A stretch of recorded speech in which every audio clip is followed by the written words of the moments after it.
হাই, মই দেৱৰ্ষী গৌতম। মই আজি আপোনালোকৰ মাজলৈ লৈ আহিছোঁ প্ৰণৱ ডেকাৰ এটি সুন্দৰ কাহিনী। আশা কৰোঁ আপোনালোকে ভাল পাব। আপোনালোকৰ সঁহাৰি পালে নিশ্চয় সুখী হ'ম।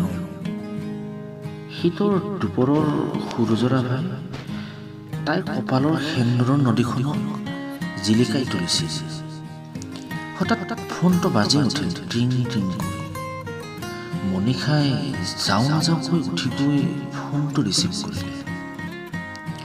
কোনোবাই সেইফালৰ পৰা মাত লগালে, হেল্ল'।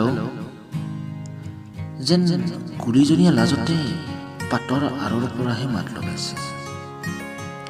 মনিষাই বজ্ৰপাত পৰাৰ দৰে ৰৈ থাকিল। কাণত ফোনটো লাগি থাকিল।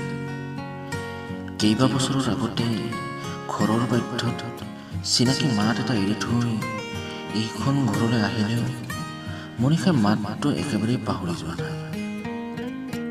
সেইফালৰ পৰাও ৮০ বছৰীয়া আইতাগৰাকীৰ দৰে আকৌ ঠুকাঠুকি মাতেৰে কৈ পেলালে, মই নয়ন। দুয়োগৰাকী প্ৰেমিক চৰাইৰ দুচকুৱেদি অশ্ৰু নিগৰি আহিল। তিনিমহীয়া কেঁচুৱাটোৱে কান্দি দিয়াৰ লগে লগে টোপনিৰ পৰা সাৰ পাই মনিষাই ঘড়ীটোলৈ চালে। সময় তেতিয়া ৰাতি ১ বাজিছে।